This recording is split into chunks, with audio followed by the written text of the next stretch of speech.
ഈ ഒരു വീഡിയോയിലൂടെ നമ്മൾ വളരെ പ്രധാനപ്പെട്ട അപ്ഡേറ്റുകളാണ് നോക്കാൻ പോകുന്നത്. കേരള ബ്ലാസ്റ്റേഴ്സുമായിട്ട് ബന്ധപ്പെട്ടിരിക്കുന്ന അപ്ഡേറ്റ് ഉണ്ട്, അതുപോലെ ഇന്ത്യൻ ഫുട്ബോളുമായിട്ട് ബന്ധപ്പെട്ടിരിക്കുന്ന കുറേയധികം അപ്ഡേറ്റുകളുണ്ട്.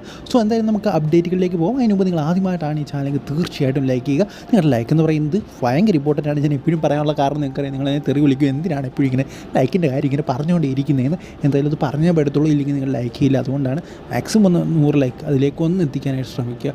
സോ എന്തായാലും നമുക്ക് വീഡിയോ സ്റ്റാർട്ട് ചെയ്യാം. സോ നമ്മൾ ആദ്യത്തെ അപ്ഡേറ്റ് ആയിട്ട് നോക്കാൻ പോകുന്നത് സന്ദേശ് ജിങ്ങിനും ആഷിഖ് കുർണിയനുമായിട്ട് ബന്ധപ്പെട്ടുള്ള അപ്ഡേറ്റ് ആണ്. നമുക്കറിയാം രണ്ടും ഇന്ത്യയുടെ പ്രധാനപ്പെട്ട താരങ്ങളാണ്. രണ്ടുപേരും ഇന്ത്യ ഇൻ്റർനാഷണൽ ലെവലിൽ റെപ്രസെൻറ്റ് ചെയ്യുന്ന താരങ്ങളാണ്. സോ ഇരുവരും കുറേ നാളായിട്ട് ആബ്സെൻ്റ് ആയിരുന്നു.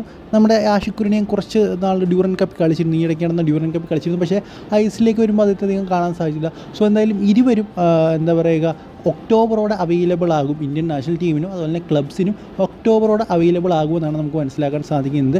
എന്തായാലും അടുത്ത് കടക്കാൻ പോകുന്ന മുഹമ്മദൻസുമായിട്ടുള്ള മാച്ചിൽ ആഷിഖ് കുർണിയൻ അവൈലബിൾ ആകുമെന്ന് നമ്മളിപ്പോൾ ആശിഷ് നേഗി പറഞ്ഞിട്ടുണ്ട്. അതുപോലെ തന്നെ സന്ദേശ് ജിങ്കൻ ആ ഒരു ഒക്ടോബർ ഫിഫ വിൻഡോ അതിന് ശേഷം അദ്ദേഹം അവൈലബിൾ ആകുമെന്നാണ് ഇപ്പോൾ ആശിഷ് നേഗി പറയുന്നത്. സോ എന്തായാലും രണ്ട് മികച്ച താരങ്ങൾ അവൈലബിൾ ആകുന്നു. ഇത് സന്തോഷം ഉള്ളത് ഉറപ്പായിട്ട് FC ഗോവയ്ക്കും അതുപോലെ തന്നെ നമുക്കറിയാം മോഹൻ ബഗാൻ സൂപ്പർ ജയൻസിനും ആയിരിക്കും. എങ്കിൽ പോലും ഇന്ത്യൻ ടീമിൻ്റെ ആസ്പെക്റ്റ് നോക്കുകയാണെങ്കിൽ ഉറപ്പായിട്ടും നമുക്കും സന്തോഷം നൽകുന്നൊരു കാര്യം തന്നെയാണ്.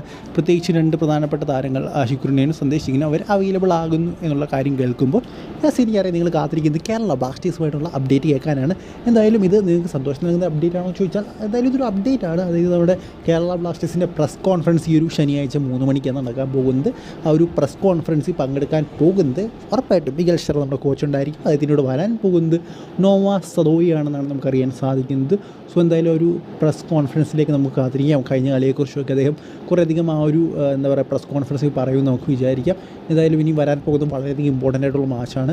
നോർത്ത് ഈസ്റ്റിനെതിരായിട്ടുള്ള മാച്ചാണ്. അവർ കഴിഞ്ഞ സീസണിലേക്ക് കാട്ടി ഭയങ്കര സ്ട്രോങ് ടീമാണ്. നമുക്ക് അത്യാവശ്യം നല്ല റെക്കോർഡാണ് നോർത്ത് ഈസ്റ്റിനെതിരെ ഉള്ളത്. സോ എന്തായാലും ഇപ്രാവശ്യം ആ ഒരു റെക്കോർഡ് നമ്മൾ നിലനിർത്തി പോകും, അല്ലെങ്കിൽ ആ ഒരു നല്ല സ്റ്റാൻഡ് നിലനിർത്തി പോകുമെന്ന് നമുക്ക് വിചാരിക്കാം. സോ എന്തായാലും ഈ ഒരു വീഡിയോ നിങ്ങൾക്ക് ഇഷ്ടപ്പെട്ടാൽ തീർച്ചയായിട്ടും ലൈക്ക് ചെയ്യുക. ഇത് വീഡിയോ കാണുന്നവരെ ഗുഡ് ബൈ. പിന്നെ സബ്സ്ക്രൈബിനെ ഞാൻ പറയുന്നില്ല, ഇതിൽ സബ്സ്ക്രൈബ് ചെയ്താലും വലിയ കാര്യമൊന്നുമില്ല, അതുകൊണ്ടാണ് പറയാത്തത്. സോ എന്തായാലും പറ്റുമെങ്കിൽ സബ്സ്ക്രൈബ് കൂടെ ചെയ്യുക.